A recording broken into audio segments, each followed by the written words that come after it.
Good morning, সবাই কেমন আছেন? আশা করছি সবাই খুব ভালো আছেন আর আমিও ভালো আছি। ড্রিম লাইফ বিউটির আরও একটি নতুন ব্লগ নিয়ে চলে আসলাম। আশা রাখছি আজকের ব্লগটাও আপনাদের কাছে খুব ভালো লাগবে। এখন বাজে সকাল 10:30। সকালবেলাকে রান্না খাওয়া সব কিছু হয়ে গেছে। আজকে সকালে একটুখানি লুচি আর ঘুগনি বানিয়েছিলাম, তো খাওয়া দাওয়া সবারই হয়ে গেছে। আর তারপর চলে আসলাম ঘর গোছাতে। ঘুম থেকে উঠে একদম ফ্রেশ হয়ে রান্নাঘরে চলে গেছিলাম। আর ঘুগনি আর লুচি বানাতে তো বেশ খানিকক্ষণ সময় লাগে, আপনারা তো জানেনই। তো সেগুলো করে তারপর খাওয়া দাওয়া করে, গরম গরম লুচি না খেলে তো ভালো লাগে না। তো সেই জন্য একেবারে খাওয়া দাওয়া করে তারপর ধীরে সুস্থে ঘর গোছাতে আসলাম। ঘরের বিছানাটা এখন গুছিয়ে নেব। আর এখন শীতকাল মানে তো জানেন, তার উপর কাঁথা কম্বল এক গাদা জিনিসপত্র থাকে, সেগুলো গুছিয়ে উঠতে একটু টাইম লাগে। তো এখানে দুটো কম্বল আছে, দুটো কম্বলই একসঙ্গে বার করে নিয়েছি, কারণ একটা কম্বলে না আমাদের হয় না। কারণ সোনার বাবা একটা কম্বল নিয়ে ঘুমায় আর আমি আমার ছেলে দুজনে একটা কম্বল নিয়ে ঘুমাই। সোনা যেহেতু এখন একটু বড় হয়েছে, আর দুটো কম্বল নেওয়ার কারণ কি জানেন তো, একটা কম্বলের মধ্যে যদি ঘুমিয়ে থাকি, সোনা তো মাঝখানে ঘুমায়, আর ওর না মাঝে মাঝে প্রচণ্ড গরম লেগে যায়। আর গরম লাগলেই কম্বলের উপর দিয়ে পা তুলে দেয়, আর আমরা মানে আগলা হয়ে যায় আর আমাদের শীত লাগে। ওর তো গরম লাগে, কি আর করা যাবে, ও তো কম্বলের উপরে পা হাত পা সব ছড়িয়ে ছিটিয়ে দিয়ে থাকে। তো সেই জন্য আমাদের অসুবিধা হয়ে যায়। আর অনেক দিন আগে থেকেই আর কি দুটো কম্বল করা হয়েছে। আর এই যে শীতের সময় চাদর সোয়েটার অনেক কিছুই তো গায়ে চাপাতে হয়, তো সেগুলো রেগুলার যেগুলো আর কি ব্যবহার করি, সেগুলো আমি এক জায়গায় এই ঝুড়িটার মধ্যে করে রেখে দিই। এখানে ভাঁজ করে রেখে দিলে পারে একটু সুবিধা হয় নিতে। আর যেহেতু রেগুলার পরা হয় সেহেতু তো একটু নোংরা হয়, তো সেগুলো আর শোকেজের মধ্যে রাখি না। তো আর এই যে হাতের সামনে রাখলে পারে আবার বিকালবেলার দিকে বা সন্ধ্যাবেলার দিকে নিতেও সুবিধা হয়। তো এখন তো একটু বেলা হয়ে গেছে, এখন আর গায়ে কিছু দিতে হবে না। সকালবেলা চাদর সোয়েটার এগুলো তো গায়ে দেওয়াই হয়েছিল, তো সেগুলো খুলে এই যে এক জায়গায় ভাঁজ করে রাখলাম, আবার সন্ধ্যার দিকে নেওয়া হবে। আর আগের দিন বেশ কিছু জামা কাপড় কেচেছিলাম, তার মধ্যে দুটো বিছানার চাদর ছিল, তো সেগুলো এখন ভাঁজ করে নেব। আগের দিন আর ভাঁজ করা হয়নি সন্ধ্যাবেলাতে, কারণ সন্ধ্যাবেলার দিকে না এই শীতের সময় আর ইচ্ছে করে না জামা কাপড় ভাঁজ করতে। আর শীতের বেলাতে কাজ করে গুছিয়ে উঠতে উঠতে প্রায় সন্ধ্যা লেগেই যায় আমার। তো এই সন্ধ্যাবেলাতে মনে হয় না আর কোনো কাজ করি, একদম হাত পা গুটিয়ে চা খেয়ে একদম কম্বলের তলায় হাত পা ঢুকিয়ে বসে থাকি, বা ফোন ঘাঁটি বা ফোনের কিছু কাজ করি, এগুলোই করি। তখন আর ইচ্ছে করে না জামা কাপড় ভাঁজ করতে। তো সেই জন্য এই যে সকালবেলা জামা কাপড়গুলো ভাঁজ করে নিলাম। আর বাজারে গিয়েছিল, তো বাজার থেকে চলেও এসেছে। আজকে বাড়িতে তো মামা মামি রয়েছে, তো সেই জন্য বাজার একটু বেশিই করা হয়েছে। তো এদিকে রয়েছে টুনা মাছ, এই মাছটাই প্রথম আজকে বাড়িতে আনলো। আর রয়েছে চিংড়ি মাছ, আর সাথে পটলও এনেছে। আর এখানে রয়েছে খাসির মাংস। তো এগুলো এখনো পর্যন্ত ধোয়া হয়নি, মাসি এগুলো সব ধুয়ে দেবে। আর আমি এদিকে পেঁয়াজ রসুন যা যা মশলা লাগে সেগুলো গুছিয়ে নেব।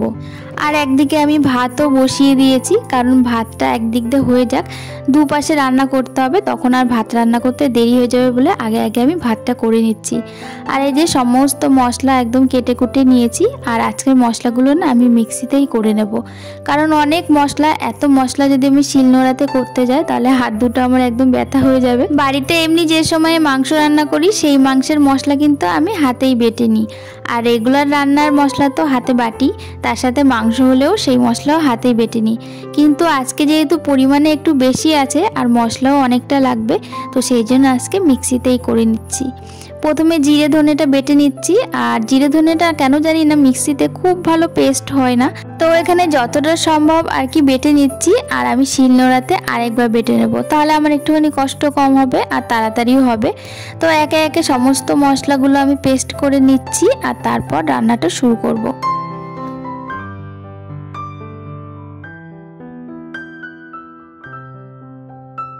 মশলা রেডি করতে করতে মাসি মাছগুলো আমাকে কেটে ধুয়ে দিয়েছে, আর আমি তারপর মাংসটা নিজে ধুয়ে নিয়েছি। আমাদের বাড়িতে মাংস খুব কম রান্না হয়, আর যেদিন যেদিন মাংস রান্না হয় মাংসটা কিন্তু আমাকেই ধুয়ে নিতে হয়। তো মাংসটা আমি ধুয়ে নিয়েছি, আর এখন মাংসটা একটুখানি ম্যারিনেট করে রাখবো। মাংসের মধ্যে আদা বাটা, রসুন বাটা, আর এদিকে পরিমাণ মতো লঙ্কা বাটা দিয়ে দিলাম। আর এর মধ্যে লবণ, হলুদ আর একটু সর্ষের তেল দিয়ে ভালো করে মাখিয়ে, মানে যতক্ষণ মাছ অন্যান্য তরকারিগুলো রান্না হয় ততক্ষণ পর্যন্ত থাকবে, আর লাস্টে মাংসটা রান্না করব।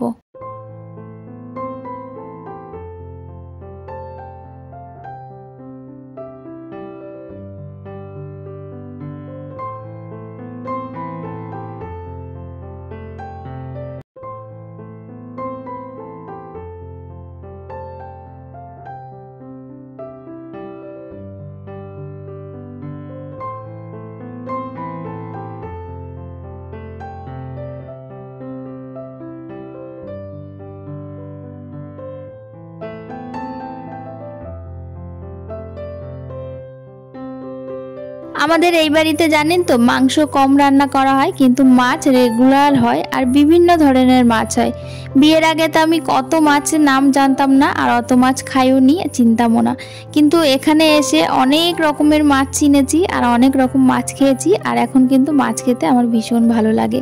তবে এই মাছটা এই প্রথম খাচ্ছি, আর এই মাছ এই বাড়িতে প্রথমই আনা হয়েছে। এটা হচ্ছে টুনা মাছ। আপনারা কে কে খেয়েছেন অবশ্যই কমেন্ট করে জানাবেন। তবে রান্না বান্না করার পর খাওয়ার পরে এই মাছটা একটু টকটক লেগেছে, আমার কাছে খুব একটা ভালো লাগেনি। তবে এই মাছ খাওয়া নাকি ভীষণ উপকার।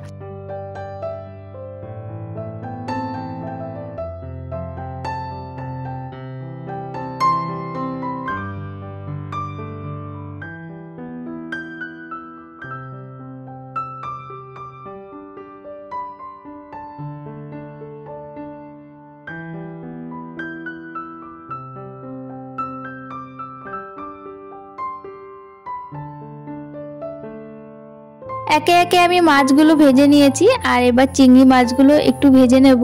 চিংড়ি মাছটা আমি শুধু ভেজেই রাখবো। চিংড়ি মাছ দিয়ে পটল দিয়ে পুর করে যে রান্নাটা করবে সেই রান্নাটা মাই রান্না করবে, আমি শুধু মাছগুলো ভেজে রাখছি। তো ওই রান্নাটা মা করবে বলেছে, তো সেই জন্য আমি আর ওই রান্নার দায়িত্ব নিলাম না। আমি শুধু মাছ, এদিকে করব মাংস, আর এদিকে শাক এনেছে, মেথি শাক। তো মেথি শাকটা বেগুন দিয়ে রান্না করব। এই হচ্ছে আজকে আমাদের দুপুরের মেনু।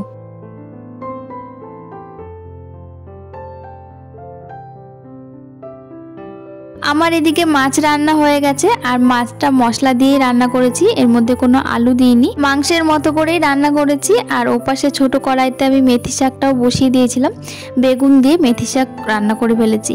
তো এদিকে শাক মাছ হয়ে গেল, আর এরপর মাংসটা বসিয়ে দেবো।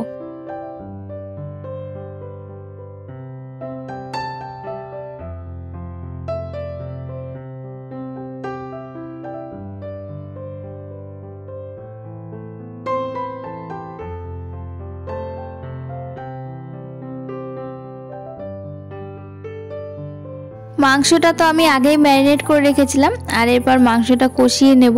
তো পেঁয়াজটা আমি খুব ভালো করে একটু লাল লাল করে ভেজে নিয়েছি, আর এরপর মাংসটা দিয়ে খুব ভালো করে কষিয়ে নেব। আর প্রেসার কুকারে দিয়ে দেব কষিয়ে, তাহলে তাড়াতাড়ি হয়ে যাবে আর মাংসটাও সুন্দর সেদ্ধ হয়ে যাবে। আমাদের বাড়িতে মাংস রান্না করলে পারে প্রেসার কুকারেই দিয়ে দিই, কিন্তু আমার বাপের বাড়িতে রান্না করলে পারে মা দেখি কড়াইয়ের মধ্যে অনেকক্ষণ ধরে কষিয়ে কষিয়ে তারপর ঝোল দিয়ে চাপা দিয়ে দিয়ে রান্না করে। মা বাবার নাকি কষিয়ে আর কি ওই প্রেসার কুকারে দিয়ে রান্নাটা নাকি ভালো লাগে না, এমনিতে কড়াইয়ের যে রান্নাটা হয় সেই রান্নাটাই নাকি ওনাদের ভালো লাগে।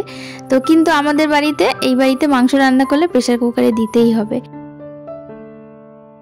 মাংস এদিকে আমার প্রায় কষানো হয়ে গেছে, প্রায় তেল ছেড়েই এসেছে। আর একটু কষিয়ে তারপর গরম জল দিয়ে দেবো, আর ওপাশে আমি গরম জল বসিয়েও দিয়েছি। তো একেবারে প্রেসারে মাংসটা দিয়ে তারপর পরিমাণ মতো জল দিয়ে সিটি দিয়ে নেব। তো চলুন, এদিকে মাংসটা কষানো হয়ে গেছে। আর আজকে রান্নাবান্নার ভিডিও আমি এই পর্যন্তই করতে পেরেছি। বাড়িতে লোকজন আসলে না আমি খুব একটা ভিডিও করতে পারি না, আর কাজের তো এত চাপ রয়েছে। তো যাই হোক, এই পর্যন্তই ভিডিও রেকর্ড করা হয়েছিল, তারপরে লাস্টের আর কোনো ভিডিওই করা হয়নি। আবারও আপনাদের সঙ্গে দেখা হচ্ছে সন্ধ্যাবেলায়।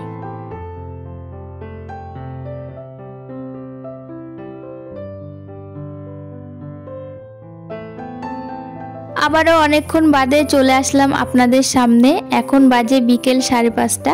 বিকেল বলবো না, কারণ এখন 5:30তেই সন্ধ্যা হয়ে যায়, আর এখন সন্ধ্যা হয়েও গেছে। তো আমি জামা কাপড় ছেড়ে এই যে সন্ধ্যা দিয়ে নিয়েছি, এখন বাইরে দিয়ে একটুখানি ধূপকাঠি দিয়ে দেবো। তো চলুন, তারপর আবার যাব চা বানাতে। ছেলের ওদিকে পড়া আছে, তো ওকে খাইয়ে দাইয়ে আবার পড়তে পাঠাবো।